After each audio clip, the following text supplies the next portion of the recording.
Hi, everyone, and welcome to another episode of Purpose Driven Marriage Podcast, where we model kingdom marriage and we help you align with the purpose of God for your marriage. Once again, my name is Dr. Samuel Ekundayo, and this is my beloved wife, Blessing Ekundayo.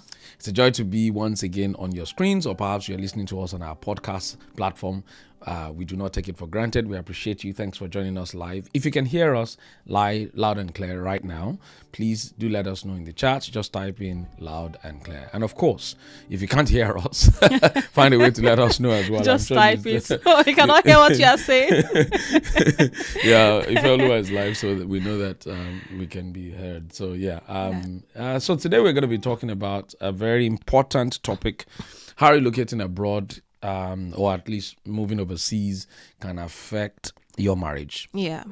So it's a really important topic. If you're looking to move abroad very soon, looking to relocate very soon, or you have just relocated, or you have relocated for a while and you're struggling. These are some of the important things that you need to hear to help salvage your marriage.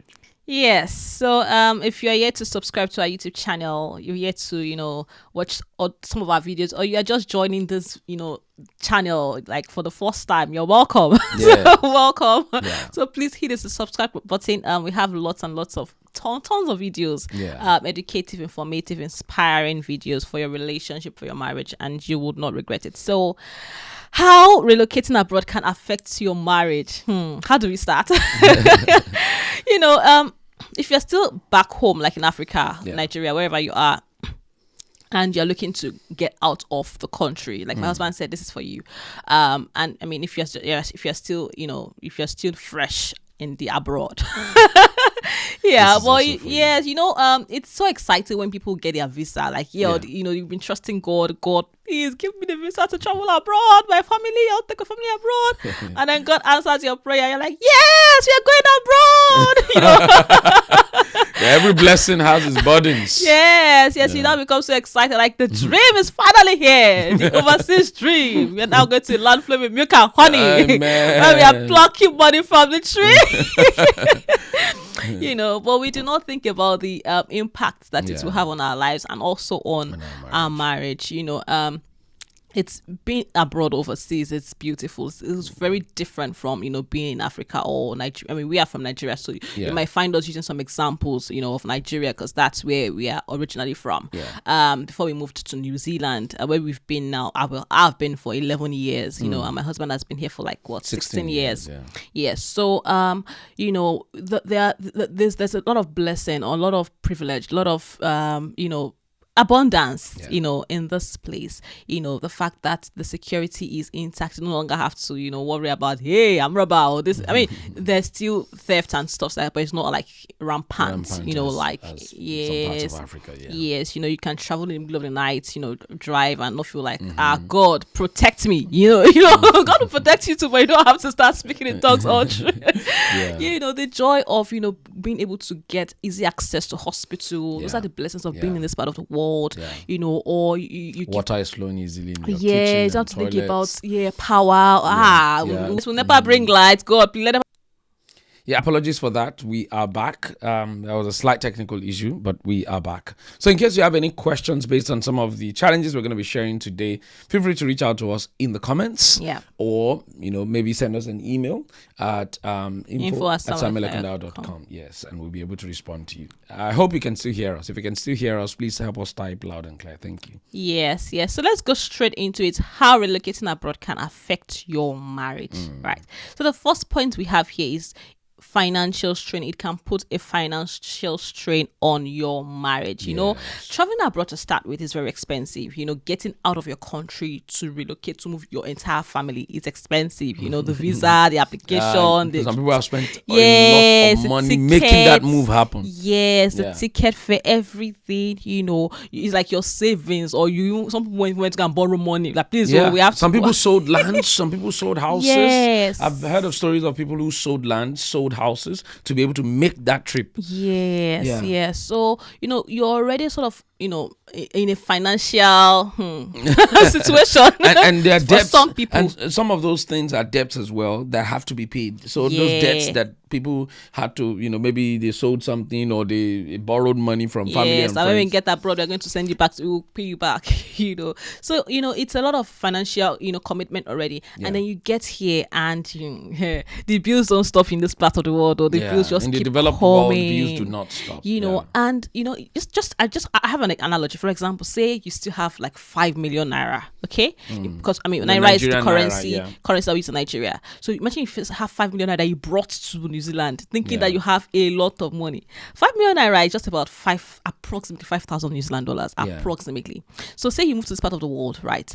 And you get here thinking that you have money at least to settle down, to do a few things.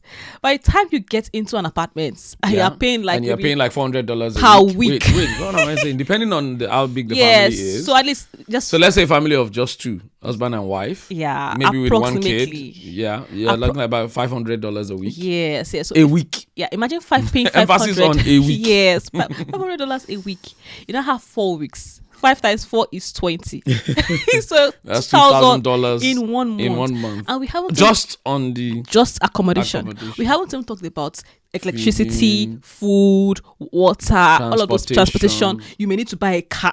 So by the time that money starts going in dollars, you're like, hey, we need to look for a job, or we need to do this, or we need to do that. You start stressing about it, and you're wanting to get a job and things like that puts a strain on your finances, puts all of those things on the marriage or also. So both of you start putting pressure on each other, like, okay, you need to go and get a job. Or for example, if one of the couple came to school, to study whether MS Masters or PhD or whatever, then the other person is the one that now has to go and carry most of the financial. Yes. So going abroad does put a lot of financial strain, a lot of financial pressure, that people do not actually realize. Yes. I also noticed that when people are looking to relocate, for instance, looking to relocate from Africa to a developed country, most of the times what people really, really plan for is the move, the travel.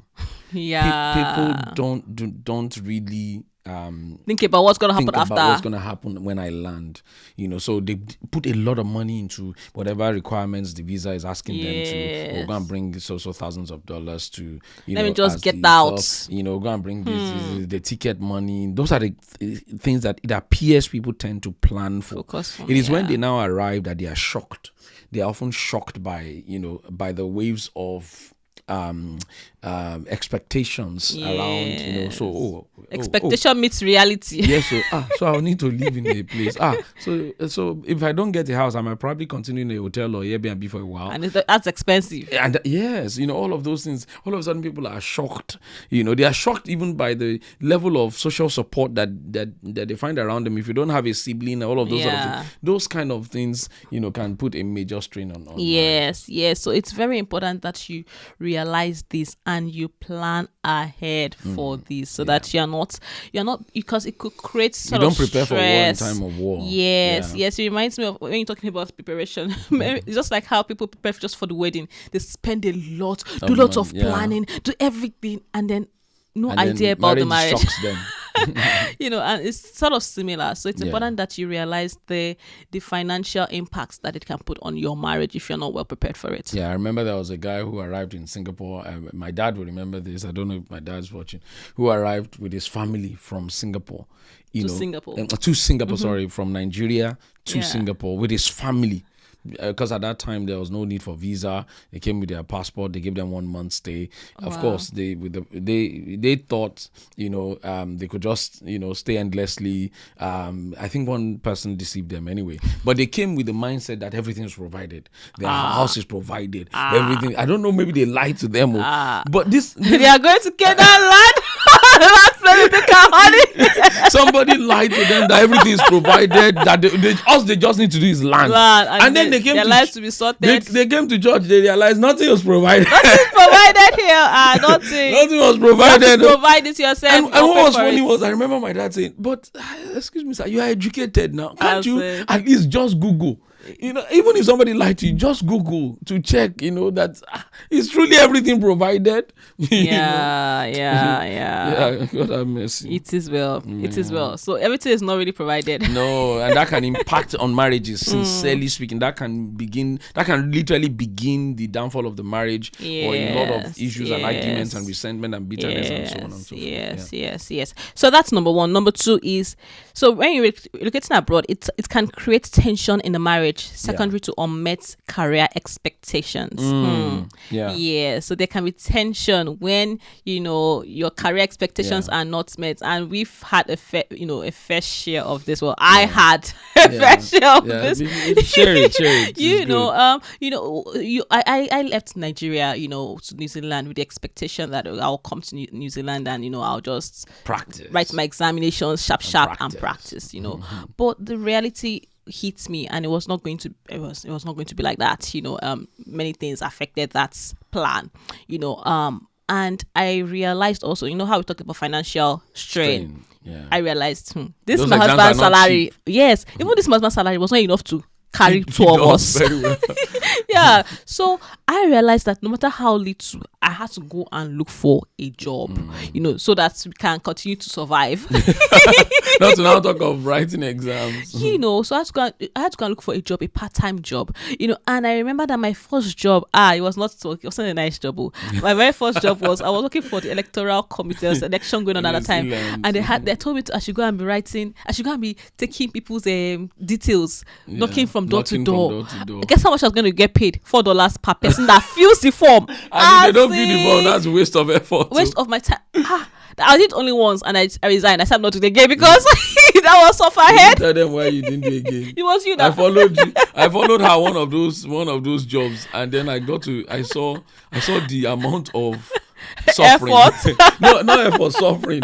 That you're knocking on door to door. Some people, you knock on their door, dog will chase you, you run away. Yeah. And some people, they won't open the door for you. They won't even open the door for you. So it's like maybe like 2 in 10 or 1. I don't even think I even had that form filled that day, Joseph. After spending a couple of hours. I just told her, I said we're not doing it again. I know we need a job, but this one we are not. It's doing not our job. For $4 per hour, no, we are not doing it. Yeah. It didn't make sense, And then eventually I got another part-time job, which was fine. But it was very stressful in terms of, I came to New Zealand with 50-50 should have had, I was a medical graduate, and I had to work in this place where I was having to wash the terminals of the paying machines. We call them FPOS machines here.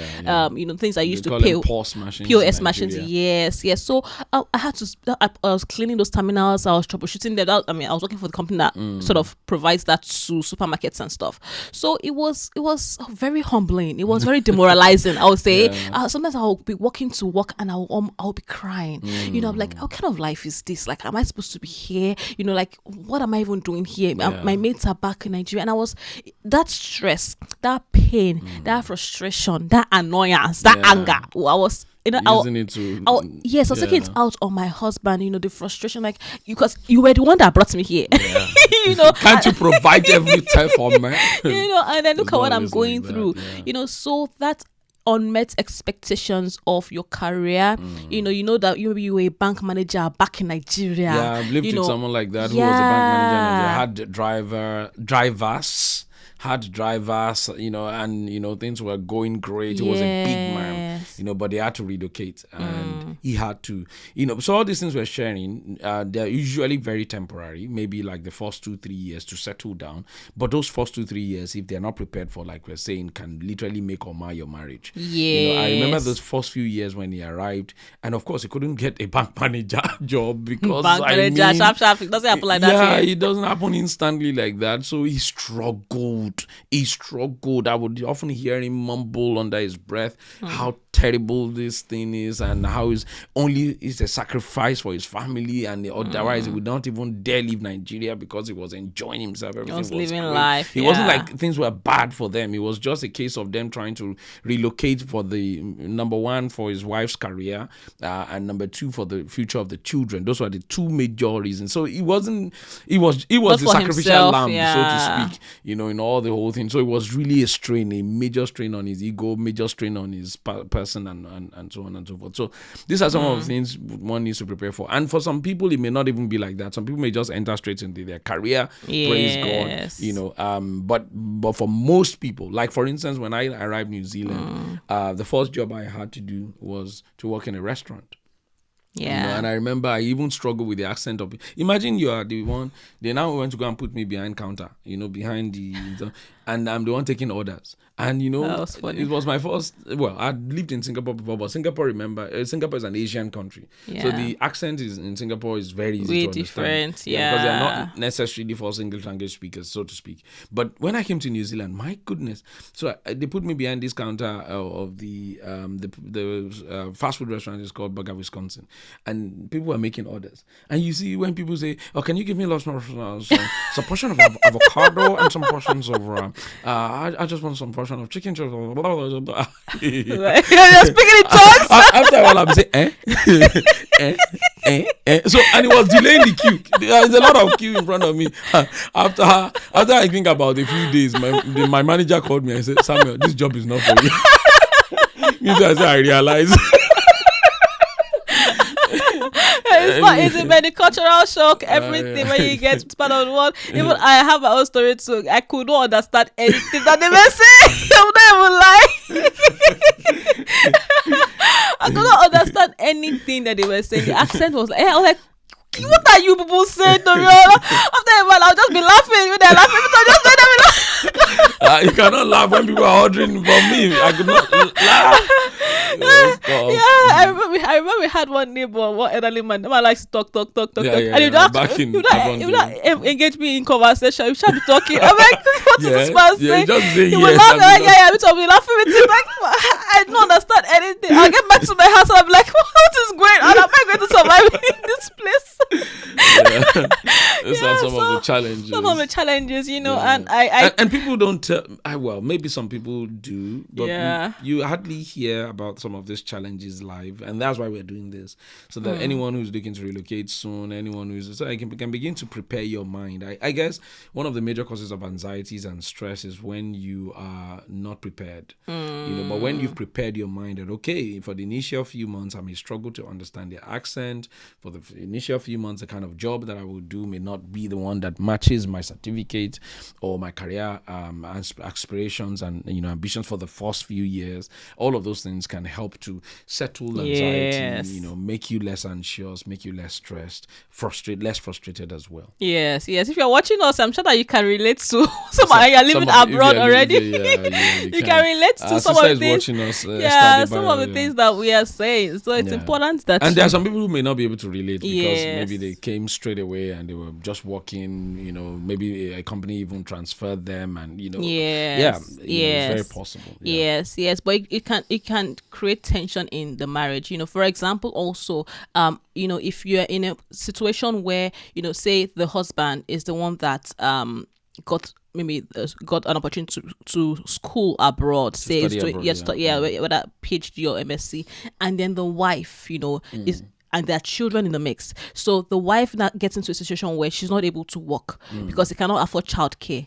And maybe she was, say for example, she was a doctor in Nigeria. And then she comes to New Zealand or gets overseas. And then she's having to sit at home. She's not able to do her own job, or she's not able to go to work. She's stuck at home with the children. This is going to put a lot of strain on the marriage because she's going to feeling your career is progressing, you are progressing, but I am not progressing. I'm the one having a setback, because we moved abroad and because this happened, and it can be vice versa. So the point is, it's important that you bear these things in mind. You prepare for it, because it may happen, and it can impact your marriage. Where both of you now begin to have unnecessary arguments, unnecessary tension, unnecessary fights, in that marriage because one person is feeling unfulfilled. And the marriage. Some of these things can then lead to the fact that one person is thinking the other person is now very proud. Has ego. But it's the impact of all of these things that is literally affecting. So the other person feels that you are selfish. So so those are the dynamics that come. The challenges in Nigeria or back in Africa are way different. The kind of challenges that you now face when you get to this part of the world, very different. Very different. Yes, we are doing this so that if you're yet to travel, about to travel, soon to travel, just traveled, these things could be something you could literally be, have at the back of your mind as well. Yeah. Is that saying something? Yeah, she said, I've heard of many stories when relocation puts a strain on marriages, especially when only one partner can find job and bills are piling up. Bills don't slow down. In the developed world, bills do not slow down. Maybe in Nigeria, in Africa, you can, there's a way you can make the bills, gradually. I go and meet someone. Please, come and borrow me this one. There's nobody to borrow anything in this place. Yeah, it's hard. It's hard. Even if you will find someone, it's hard. It's not that easy because everyone's literally trying to survive-ish, so to speak. So, it's tough. It's tough. Yeah. So number 3 is the demands to make more money can affect your communication in marriage. Yeah. So talking about financial strain or met expectations and things like that, now you realize that we need to work. You now have to go out of your way to find jobs. Say for example, to make more money. Say for example, the man is the one that is going to school, like going to study, and the woman is at home. I mean, she's not able to work because she has to look after the kids, right? Then the man, after going to study, he now has to go and pick up another shift again. And so you're like, okay, after work, he just from study. I've lived in a family like that. From study, the man would do his main job. The moment he's back, he probably get a rest of like an hour or 2. He's going to a night shift. Wow. And he will come back early the next morning again to go back to the main job, and will come back again to go to the next shift. So, that is crazy. And he was doing that. I think he was doing that for months. And I remember one day he called me because I was a single guy at the time. We hadn't gotten married, and he called me and said, "Sam, the way you are not hardworking." It was advising me. I'm not. It was telling me that I'm not hardworking. That he's hardworking. That can't I see the way he's going to work and all of that. That I need to be like that, so that I can send money to my parents. I was doing a job at that particular. I was living with them. And you also do your PhD. And I was studying for my PhD and all of that, So and I took his advice. I began to apply for jobs like that, so that me too, when I do my PhD and I come back, money. I already have a job too that I'm doing part time there. I do go to another shift. I was wanting to be like him. It was like my mentor because I was living with him. And I remember at that time, just after he gave me the advice, I can't remember, maybe a day or 2 after, he broke down. He literally slumped. They had to call ambulance for him. At work? At home. Wow. I think he had just arrived and was preparing to go to the next shift. He slumped. Wow. God save him, he didn't die because the ambulance arrived early, and they took him to the hospital and he was resuscitated. I remember he came back home, I think the next day or 2 days after, and he called me. He said, "Samuel." I said, "Yes, sir. You know the advice I gave you a few days ago?" I said, "Yes, sir." He said, "Please don't take the advice." I said, "Why is that?" He said, "You didn't see how I almost died." So this kind of things people overwork themselves just to make ends meet.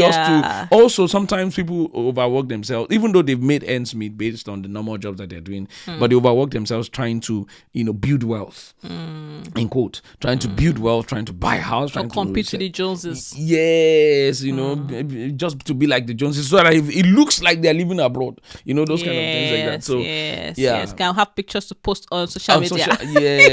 Yes. So I got abroad, and in 1 year I got my house, I got 2 cars, brand new cars. I got, all those things. When you start going job to job and you start stressing yourself from one shift to next shift, I mean, what time would you have as a couple to spend together, to communicate, to renew your friendship, to bond? You just realize that both of you now become housemates or flatmates or something. You don't recognize each other exactly. again. It's no like romance, no spark. It's like we're just in this thing called marriage, but we're not really doing the marriage. Like, it's just like, yes, you are here. Oh, hi, yes, okay. Oh, are you coming? Oh, that shift. Okay, yeah, I'll see you in the night. Like, that's not marriage. And before you know it, if you give the devil a space, if when you guys are not talking, you're not coming because you don't have time for each other, there will be, you start going going apart, just little by little with that gap, and that's how the devil creeps in. Then you'll find somebody else who is more attractive, who dresses nicer than your wife at home, and more available, children, gives you more attention. Yes. And before you know it, you'll be like,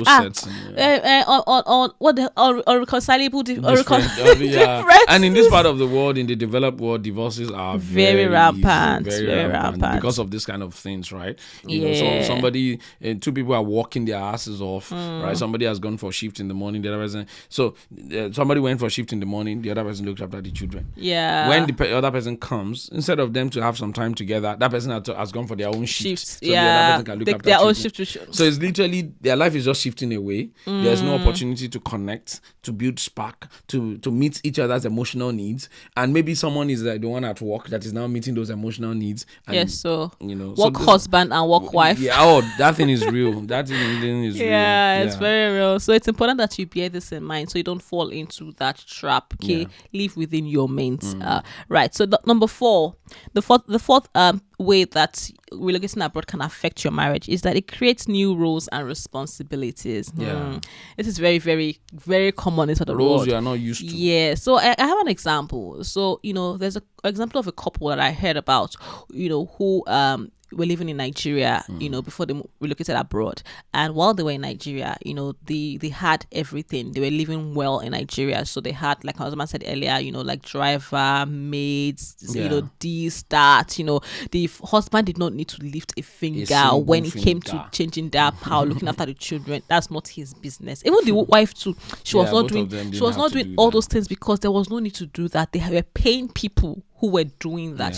She never really had any need to enter into the kitchen because there was no need to. They employ people, chefs and things, that people who were doing those things for them. But when they moved to abroad, to another part of the world, overseas, it was different. You don't travel with those maids and those chefs and those all of it's now you, your husband, your children, and so in this part of the world, you do those things by yourself. So you don't longer have driver. You may not be able to afford a driver now. You have to drive yourself everywhere. You have to drive your children everywhere. God help you. Your children are those who are very talented and they have activities. Yes, even toddlers. If you have toddlers, that's their hands full already. So your own lawn, you mow your lawn yourself. You look after your children yourself. Put them to bed yourself. Other things I never used to do back home. You realize that you start doing them when you get and it takes a lot of adjusting. Yes, and for that couple, they realized that because the woman was the one that was in charge of the stewards that they had, so it felt like automatically the responsibility had to fall on her. The house chores and looking after the children. And she said she was doing this chores for a while, for a few weeks. And the husband wasn't doing any of those chores because he wasn't used to doing them and felt the wife was yes, and the wife was like getting angry, getting upset, getting resentful. Can't you see that this thing is so much? Are you not going to lift a finger? Are you not even going to do something? Are you not going to help me? Is this work for only me? So she'll go to work also. She'll go to work. Look after the house, look after the children. He will go to work also and everything. So, but she was doing all the house chores and all of those things, and it was taking a toll on her. And she said one day she thought to herself, what? I have to speak to this man because he's not saying what I'm saying. I mean, this is not sustainable. And she was already getting stressed, and those kind of stress, if you don't manage them, they can lead to spiral into resentment and bitterness. Yes. So she had to just tell the husband, see, we have to find a way to make this work because this is not working for us. It's taking a toll on me. How can we make this work? So husband that never used to change that part and never used to sweep and never used to do the dishes, never used to do all those things, now has to learn. Yes, and that's the reality of living abroad. If you're watching us right now and maybe you've never had to do any of those things, or maybe you have even prayed in your life, I will never do it, and you are looking to move overseas, then you've got to start to pray your prayer and pray a new prayer. Yes, because when you come to this part of the world, there's a likelihood you would need to do all of that yourself. Another thing that many people do not consider is daycare. Apparently daycare is very more expensive. I don't know if it's expensive a lot in Africa as well, but it's very expensive in this part of the world. In fact, people equate it to almost you're paying rent, like paying rent or almost paying mortgage. That's how high it is, especially if you have a number of children. Like if you have like 2-3 children, paying. And here in New Zealand, for instance, and perhaps Australia, you pay weekly. Yes. Yeah, it's weekly. You pay for daycare weekly. It's not monthly like in or yearly places, or yearly in some places. It is weekly. The same thing with rents. Rent is paid weekly here as well. So those things, and they come at you fast. I mean, if, for instance, if you pay your rent every Friday, the next Friday is knocking on your door like this and all of that. So, all of that strain, can, forces you to develop new roles, new responsibilities, to be able to look after something. That's why you see some people in those new roles and responsibility, somebody will have to let go of their career.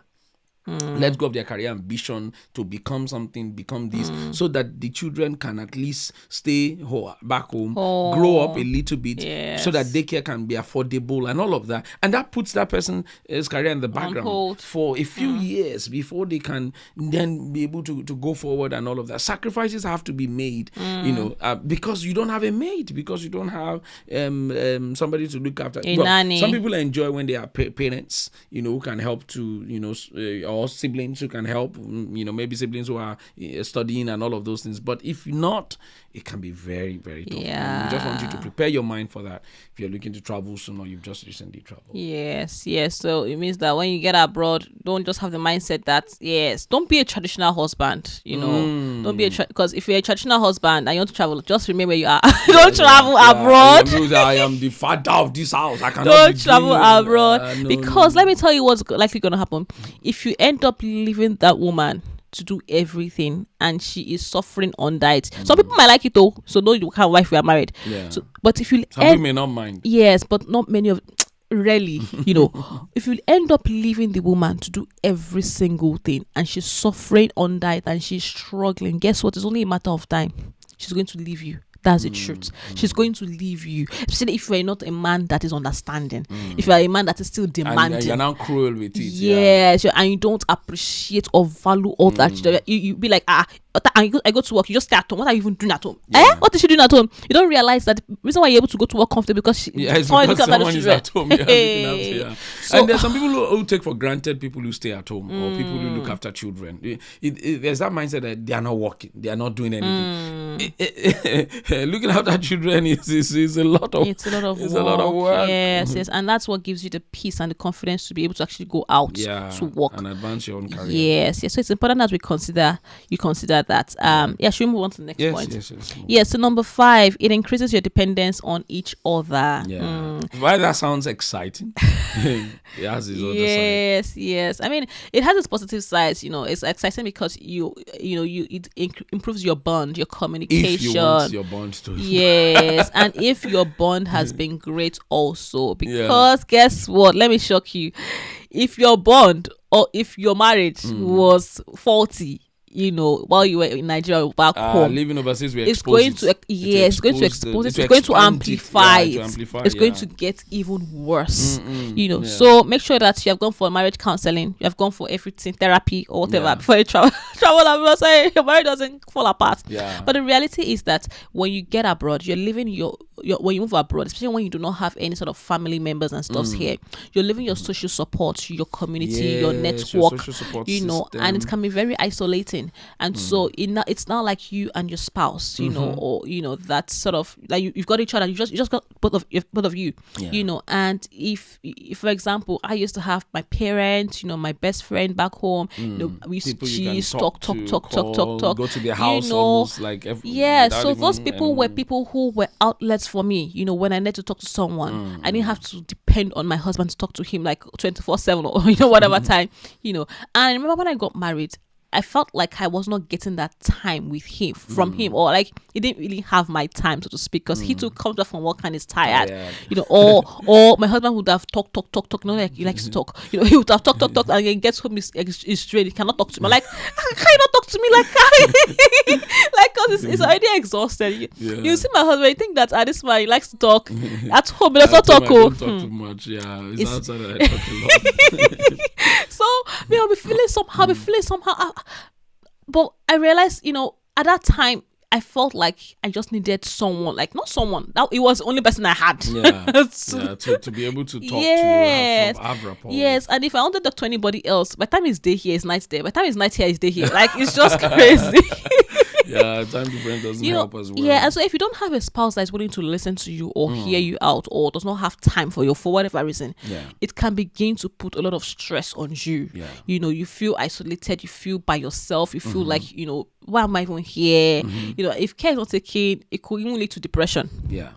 The challenge with this is the fact that when you move to an environment like this, like we said, you already have your support system back home. Now the time difference is massive. You may not be able to sustain that, and even if you do, they don't understand what you're going through. If you ever if your free time could be their own work time, so they can't really spend the number of time that they can't even come to your house to come and support you and talk to you in person. So it takes time to rebuild a new social network. Absolutely. A new social network of people who now understand you, who can relate to what you're going through, who are in the same environment, who can help you look after your children should you need a bit of rest or all of those sort of things. It takes a while. Yeah. A while. People you can also trust with your children. All those dynamics that can make you to just literally, and that's why in those initial years, depending on each other is going to have to be the key. Yes. Depending on, like we talked about the shifts, somebody going to work in the morning so that somebody can look after the children,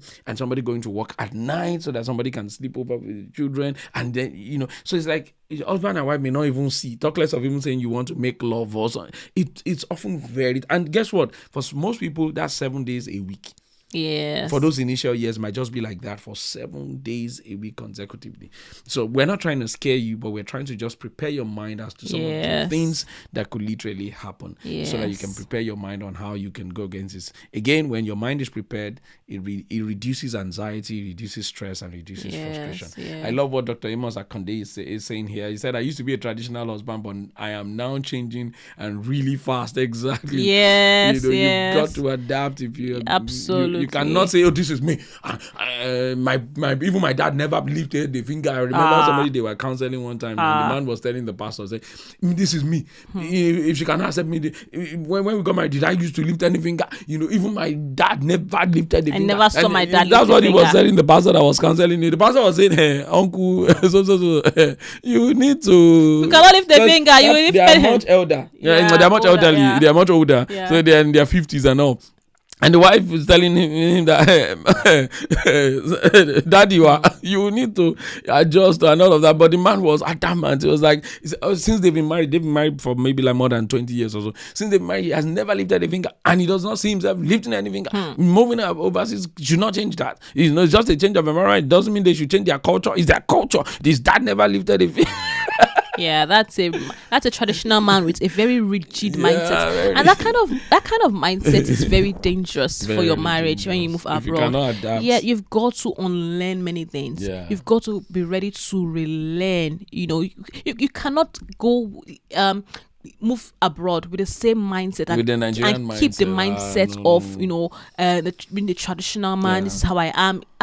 Look, and that is the reason why many marriages crash when they travel abroad. When somebody has a fixed mindset. If you cannot adapt to the changing lifestyle, you've changed your location. You've got to be able to change your lifestyle. You will have to change. There is no way. If you say this is how I am, this is how I'm going to remain, life will be hard for you and your wife. And guess what? If the woman cannot continue to tolerate it, she's going to leave you alone. Yeah, even ice block changing a new environment. Yeah, it melts. Or it freezes if it's water. That's the truth.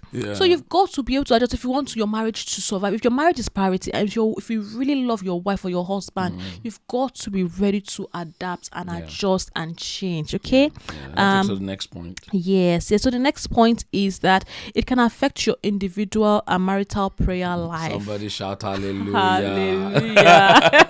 Like my father in the Lord. Yes. So moving abroad, if you do not have a genuine relationship with God, you just be like, what are we even serving God for, Save? This like life is so hard. 70% of your prayers back home in Africa is answered by good governance. Yes. In an overseas environment. Yes. All the prayers we pray about electricity. I remember before I left Nigeria, we used to pray about electricity. Father, let them bring light. Tomorrow is Sunday or whatever. Father, let us just have electricity for the whole day, Father.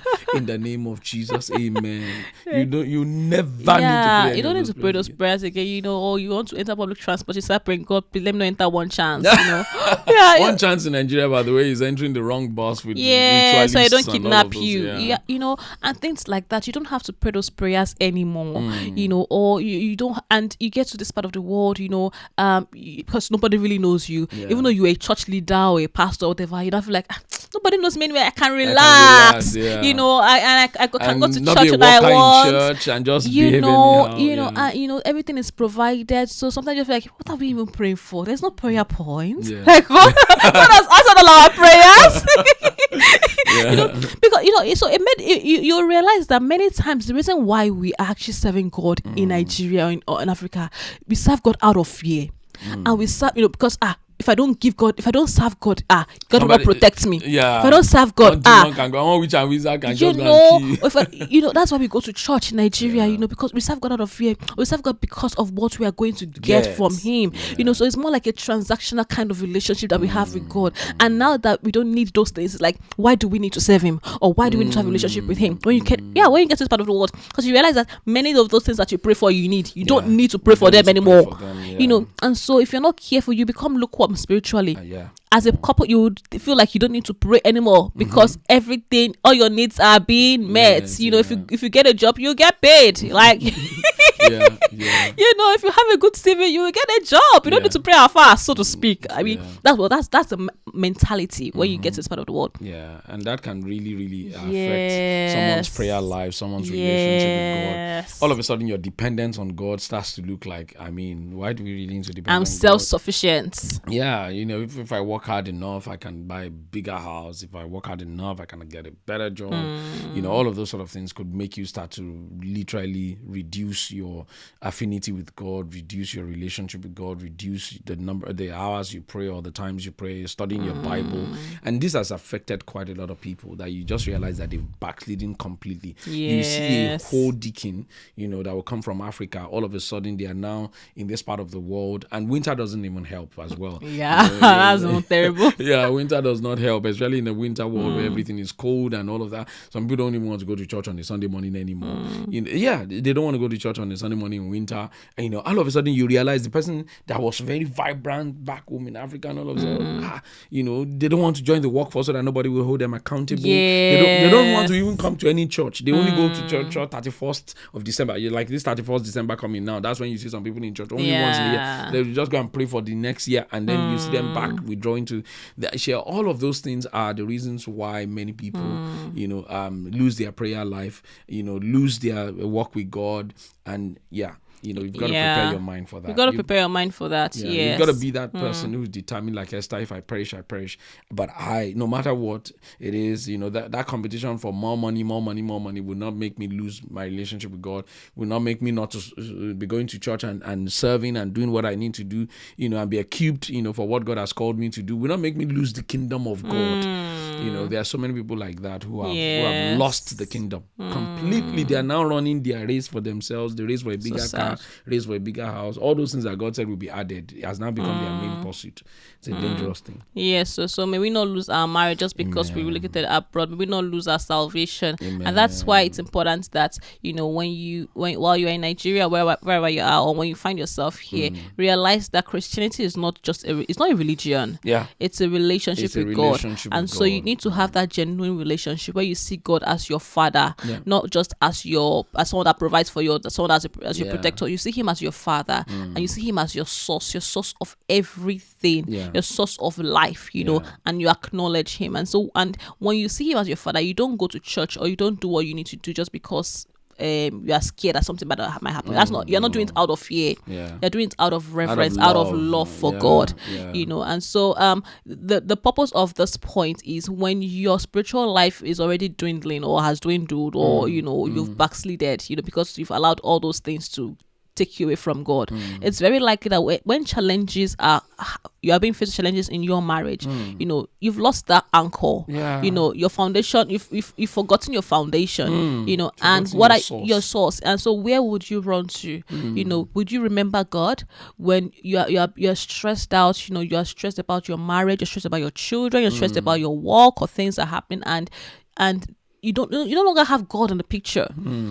It's very easy for the devil to cause havoc in that marriage. I mean, it's very easy to see that the only solution is divorce. I mean, that's the only thing that you're going to be saying, because you can't. You feel like because both of you have lost your connection lost with God. God. So the only solution will be divorce at the end of the day, and that's not God's will for you. No. That's not the reason why God took you out of that country to another country, not for you to go and fall apart. It's not God's will for your marriage. In fact, the essence of traveling abroad most times is God intentionally sending us on a new assignment. Most people don't realize this. They think traveling abroad is just a means for a better life.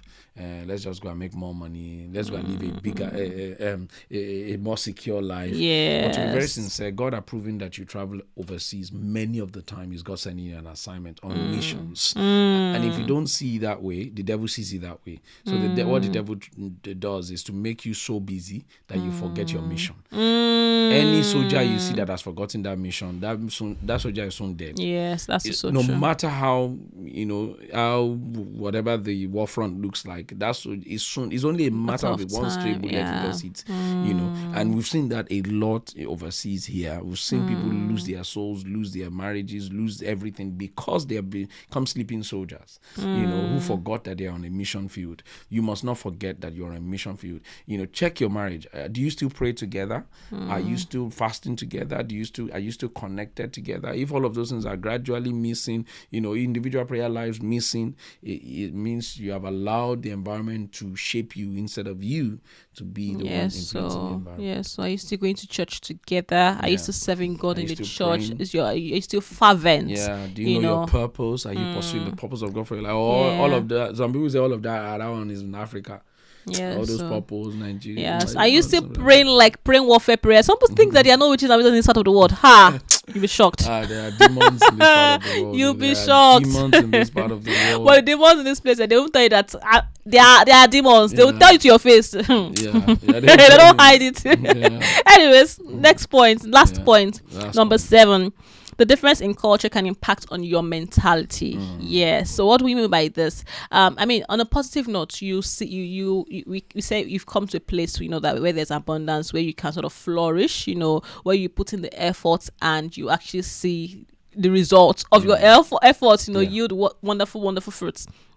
And then because of that, because of the opportunities and the blessings and all of that, you can begin as a couple to you set goals, and you realize that you can actually achieve them. For example, it may not be that easy to buy a house of, several millions of naira in Nigeria, and back home it's very expensive to buy a brand new house or what have you. But here we have ways to buy houses and things like that. So you realize that if you can work together as a couple, your mentality change. You realize, oh wow, so we can get a house, we can buy a brand new house, we can do this, and you begin to work together as a couple to get your first house. At the point you get second house, third house, fourth house, and so the opportunities are endless here. You can work together as a team and join forces, join your finances together, and achieve all that you want to achieve. So that's the power of unity when you relocate abroad. But when there's no unity, it will be difficult to. I've never seen two people who are fighting achieve that, and they are fighting, they are struggling, they are resentful against each other, and they come together and say, let's buy a house. No, it just doesn't work. It is unity that makes you to grow and expand and advance. And for us too, there is almost nothing that we are able to achieve when we are united. But when we are not united, things don't work out. Yes. There's a major struggle. Yes. Also for us, I think back home we never really went on holidays and stuff, even when I was growing up as a child. But the mentality here has also the culture here has changed our mentality. Holidays, so this day, I mean, now in our own home, we have a culture of let's go on holiday, let's have fun. Every Christmas, that's our culture. The whole family, we go on holiday. And it's because we've developed a growth mindset over time. We cannot continue to live with the Nigerian culture, mindset. in this part of the world. For instance, we are raising our children in this part of the world. They haven't lived in Nigeria. They haven't lived in Africa.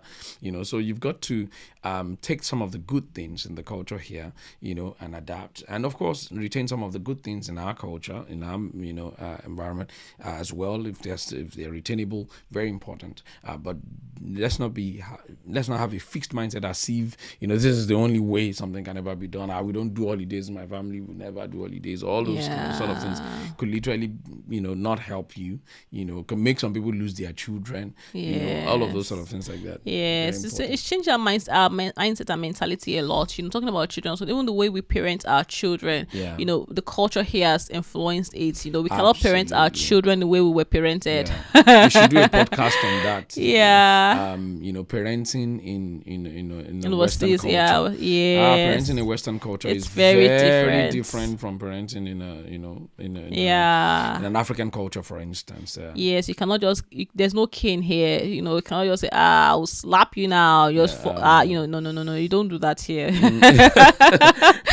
So you've got to change. If you raise your children like the way you were raised in Nigeria back home, you get in trouble. Or you even end up raising rebellious children. Children who will be scared of you, mental health issues. Yes, and children who will just do what you want them to do because they are scared of you. And the moment they become 16, 17, 18, they're out of your house and they become anything they want to be, and you would not like it. So you've got to calm down, and learn, okay, how can I parent my children, now that we are in this part of the world where I cannot treat them like I used to treat them in Nigeria, else police will call for me. I guess the goal is, okay, when we're talking about mentality, don't necessarily have an African mentality versus Western mentality. Just have a kingdom mentality. Yes, that's right. That absolves you of the responsibility to be here or there, or that kind of a thing. Just adopt a kingdom mentality. What does the word of God say? If that's your mentality, of course there will be a major influence on how you've been raised, the culture you've been brought up in. True. But it also helps you to have a growth mindset, to also be able to be flexible, adaptable, and do what is necessary to raise your children in the way of the Lord. For instance, have a marriage that is a kingdom one, not an African marriage or a contemporary marriage, because the Western world also runs contemporary marriage, where the woman is the one that has the upper hand, and whatever the woman says is, that with woman, your wife can tell you go and sleep on the couch, and if you don't sleep on the couch, if you police can, all those, there is a lot of dynamics to that could put some people in trouble. And of course, if you want to run it by the African one, just like all the things we have talked about, you'll say, I'm a traditional man, I'm a traditional woman, we are a traditional couple, and you just realize you are losing yourselves, losing your home, losing your children, but when you are adaptable, you are teachable, you are humble, you can begin to even practice some of these things pre your travel, or begin to, change your mentality, change your mindset into a kingdom one where you are not rigid, but you're flexible in a way that glorifies God. You're not doing anything that does not necessarily glorify God. You're doing things that glorify God, but not with a fixed mindset, but with a growth mindset. Yeah, I think you've said it all. I love the kingdom mindset. Mentality. It's powerful because that just puts you on track. You're not trying to be like this or that. You just want to be godly. You want to be like God. And follow his principles and his word. So I think we can wrap up. So we hope this has been a blessing to you. We have shared literally 7 ways moving overseas can impact your marriage. If you joined us late, please try to rewind and join and watch from the beginning, because these things are extremely crucial. Unfortunately, very few people prepare our minds for these things. Most of the time, people are excited to travel, but are not prepared for the challenges or the very nuances of that comes with traveling. You can arrive, and still find yourself back home. Like literally, your mindset is still stuck back home, but you have arrived in a new environment. So these are some of the things that we shared. Something else came to my mind, and you could actually be in New Zealand or wherever you move to, and be like, oh my God, like I don't like this place. I need to go back home. It's possible. I've seen people like that. People actually go back. This is not for me. I'm going back home. They just could not adapt and all of that. So that's life. And I think it's important for us to also mention that next week we're going to be talking about how you can navigate some of those challenges. Yes. How did we navigate some of those challenges? And we're here today. I've been here 16 years. My wife's been here 11 years. How did we navigate those? How are some of our friends navigated? So some of our daddies and mummies that we know Yes. So we hope that you were blessed. Let's appreciate those who left a comment for us. And if you're yet to like this video, yes, now. comment. Let us know what you think. And share. Yes, feel free to share also. Share with someone you know is about to travel abroad soon. Yes. Someone has just traveled overseas. Yes. Someone who is struggling overseas, so that they know they are not alone. All of those things very important. Yes, and leave a comment. Let us know, if how you resonate with any of those points, resonate with you also. All right. Our very own Ifeoluwa Aroshagbe, thank you. Thanks for your support always. We appreciate you. Jacinta Anuka, thank you for always. God bless you. Comfort Adego Keumba call Bumi, one of my proteges. God bless you. Esther Adebayo, our very own sis. God bless you. Falashade Onilawa, God bless you, sis. Dr. Amos Akonde, God bless you, sir. Thank you for joining us today. We appreciate you. And John Alechenu, that's my brother. God bless you. Happy birthday, sir. God bless you. Happy birthday. Shout out to you live. All right. I think that's about it. Those that we are able to see their comments. Okay. If you're going to watch the recording later as well, let us know you watched it. Leave us a comment. If you have any questions based on what we've shared, feel free to ask the question. And next episode will be like a part 2 where we really talk about how then do you navigate some of these challenges. We might just be able to answer some of those questions. All right. We'll see you next week by the grace of God. Take care. God bless you. Bye-bye.